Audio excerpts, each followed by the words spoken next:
Hello all, welcome to the next session on storage area networks. In this video session, we will be discussing about network attached storage, which is the next chapter of your syllabus. Basically, it's a part of module 2 as per the syllabus. Before proceeding, let us try to understand what do we mean by a file system and what do we mean by file sharing. File system is a structured way of storing and organizing data files, whereas file sharing involves storing and accessing the data files over the network. Now, before we can access the files, the file system must be mounted. Now, traditional client server model was implemented for file sharing in the earlier days. So, they used protocols like FTP, NFS, DFS, and so on. So, earlier they used traditional client server model for accessing the files over a network, for storing and accessing the files over a network. Network-based file sharing provides the flexibility to share files over long distances among a large number of users. File servers use client-server technology to enable file sharing over a network. To address the tremendous growth of file data in enterprise environments, organizations have been deploying large number of file servers. So, since the organizations had to handle very large amounts of files and the data associated with it, the organizations deployed multiple file servers. Now, these servers were either connected to DAS or SAN attached storage. Now, this has resulted in proliferation of islands of overutilized and underutilized file servers and storage. Now, since the organizations had been deploying multiple file servers, it was very difficult to manage all these servers as well as track which of the servers are overutilized and which servers like underutilized.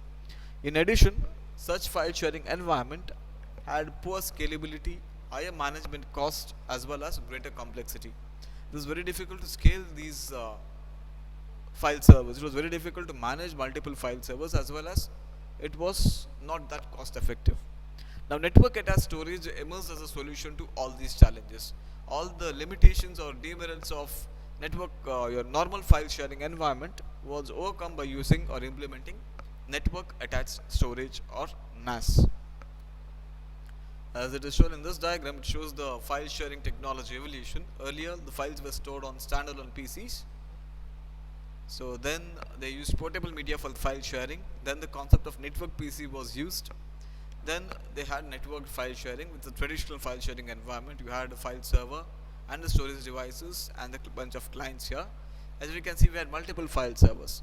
Now, all these things was consolidated to form network attached storage. As you can see, we just have the clients and we have the NAS device. Okay, a single NAS device and a large storage. So that is your NAS implementation. We don't need to have multiple servers between the clients and the storage, and also we can consolidate multiple storage devices as well. NAS or network attached storage is a dedicated high performance file sharing and storage device. NAS enables its clients to share files over an IP network. NAS provides the advantages of server consolidation by eliminating the need for multiple file servers.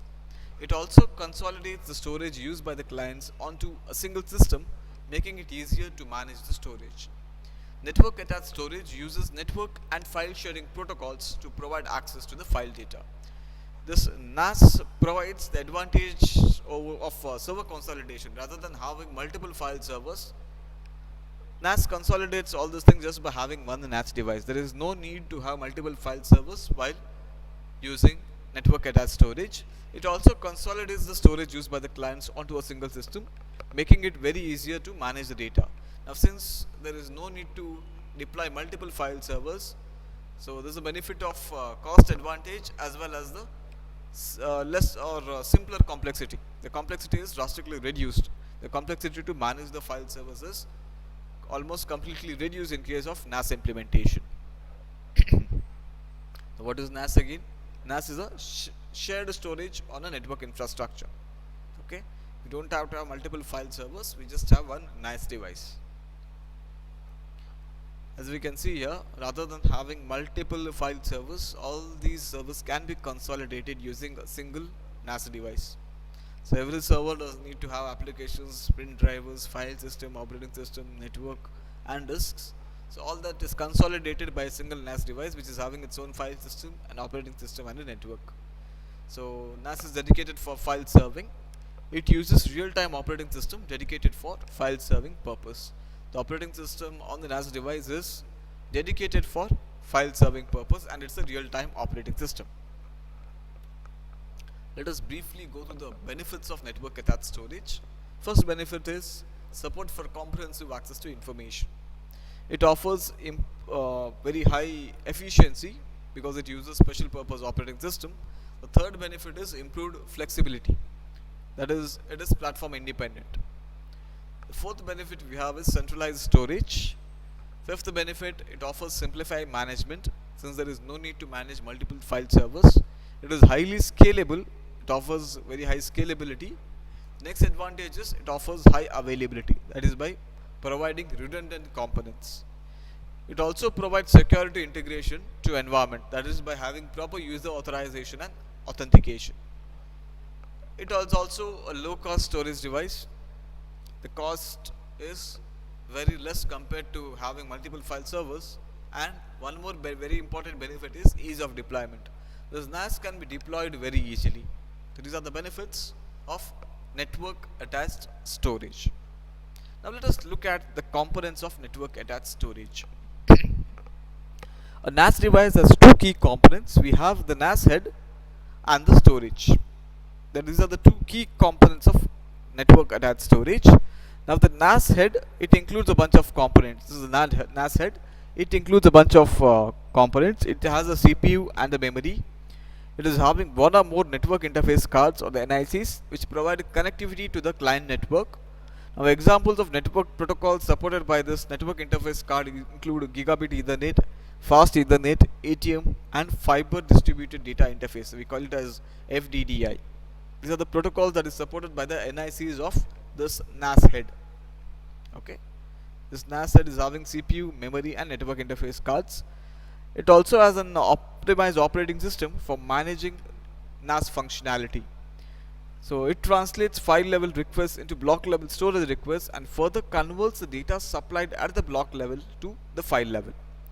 So this NAS head also has an operating system which is meant for translating the file level requests into block level requests and further converting the data supplied at the block level to file data. So it is having NFS and CIFS, the protocols for file sharing, that is also implemented at the NAS head, and also industry standard storage protocols and ports to connect and manage physical disk resources. So the two key components of NAS are NAS head and the storage array. Now the NAS head has a CPU, it is having a memory, it is having a dedicated real-time operating system for translating file level requests to block level requests and vice versa. It implements a bunch of file sharing protocols such as NFS and CIFS. It is also having one or more network interface cards which provide connectivity to the client network. As we can see here, these are the two clients. One client is Unix and one client is running Windows. And we have seen the benefits of NAS. NAS is platform independent. It can cater to the needs of both these clients. Now let us look at what are the different NAS file sharing protocols. There are two common NAS file sharing protocols, that is NFS or Network File System Protocol and CIFS, that is Common Internet File System Protocol. Let us first see what do you mean by Network File System Protocol. NFS is a client server protocol for file sharing that is commonly used on Unix systems. NFS was originally based on connectionless UDP or user datagram protocol. Now NFS uses a machine independent model to represent the user data. NFS also uses RPC or remote procedure call as a method for inter-process communication between two computers. The NFS protocol provides a set of remote procedure calls to access a remote file system for the following operation, that is for searching files and directories. So it also uses RPCs for opening, reading, writing to and closing a file, also for changing the file attributes and modifying the file links and directories as well. Network File System Protocol or NFS creates a connection between the client and the remote system to transfer the data. NFS is a stateless protocol, which means that it does not maintain any kind of table to store information about open files and associated pointers. Therefore, each call provides a full set of arguments to access files on the server. These arguments include a file handle reference to a file, a particular position to read and write, and the version of the network file system or network file system protocol. So remember, NFS is used in traditional Unix environment. It is called as a stateless protocol because it does not maintain any kind of table to store information about the open files and the associated parameters. So currently there are three versions of this NFS in use. You have the NFS version 2, NFS version 3 and NFS version 4. So remember, NFS is a stateless protocol used in Unix environment.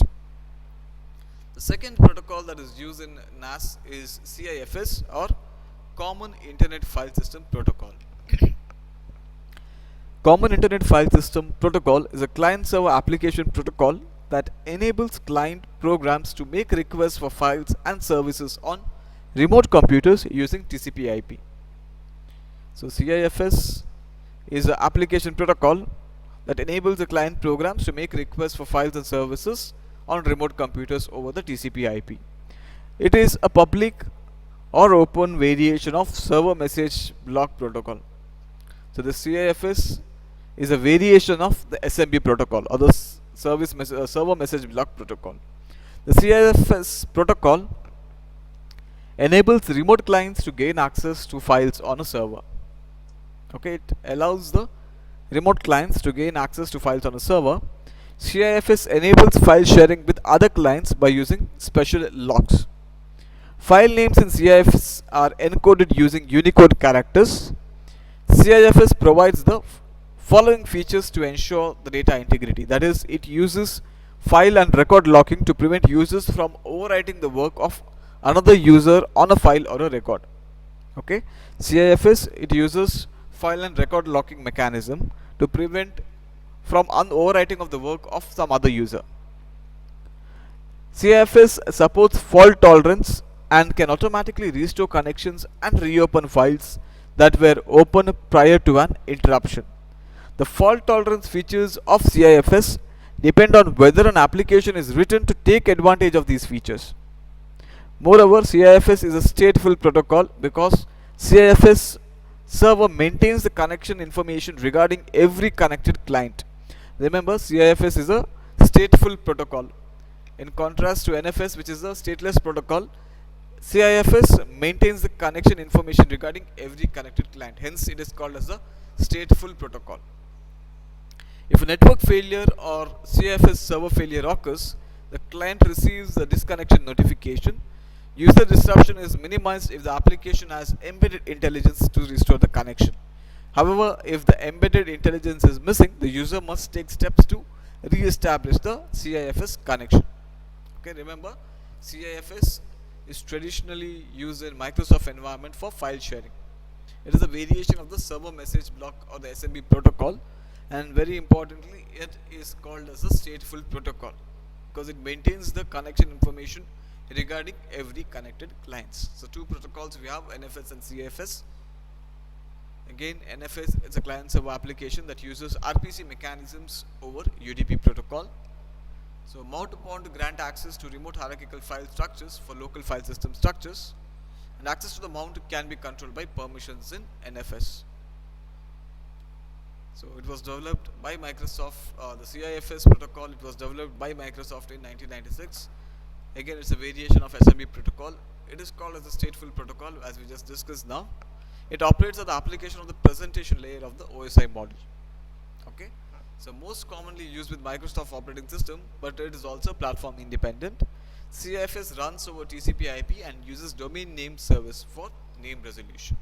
So these are the two protocols, NFS and CIFS, that is used in implementing network attached storage. Now let us now discuss what do you mean by NAS IO operation. NAS provides file level data access to its clients.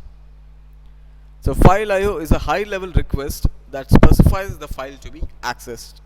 For example, a client may request a file by specifying its name, the location, or other attributes. The NAS operating system keeps tracks of the location of files on the disk volume and converts client file IO into block level IO to retrieve the data. The process of handling IOs in a NAS environment involves the following four steps. Okay. So the requester or the client packages an IO request into a TCP IP and forwards it through the network stack. The NAS device receives this request from the network. The second step is the NAS device converts the IO request into an appropriate physical storage request, which is a block level IO, and then performs the operation on the physical storage. When the NAS device receives data from the storage, it processes and repackages the data into an appropriate file protocol response. The NAS device packages this response into TCP IP again and forwards it to the client through the network. So this diagram represents the NAS IO operation. There are four steps involved. The requester or the client packages an IO request into TCP IP and forwards it through the network stack. The NAS device receives this request from the network. The second step is the NAS device converts the IO request into an appropriate physical storage request, which is a block level IO, and then performs the operation on the physical storage.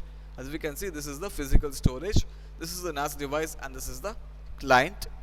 The third step is when the NAS device receives the data from the storage, it processes and repackages the data into appropriate file protocol response. That is the step 3. And in the step 4, the NAS device packages this response into TCP IP and forwards it to the client through the network, that is the IP network. So these are the 4 steps involved in NAS IO operation. Now let us see what do we mean by file level virtualization. File level virtualization eliminates the dependencies between the data accessed at the file level and the location where the files are physically stored. It provides non-disruptive file mobility to optimize storage utilization. Now, implementation of this file level virtualization is common in NAS or file server environments. As we can see in this diagram, you have two scenarios. So, how do the clients access the storage before file level virtualization and after file level virtualization in NAS environments?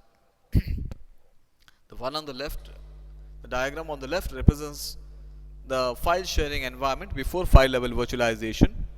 So before virtualization, each host knows exactly where its file resources are located. As we can see, every host knows where the files are located or the file resources are located.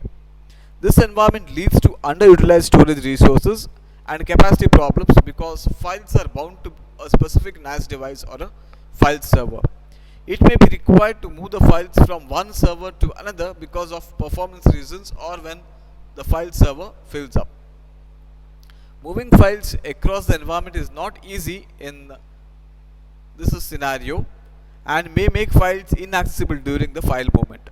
Moreover, hosts and application need to be reconfigured to access the file at a new location. This makes it very difficult for storage administrators to improve the storage efficiency while maintaining the required service level.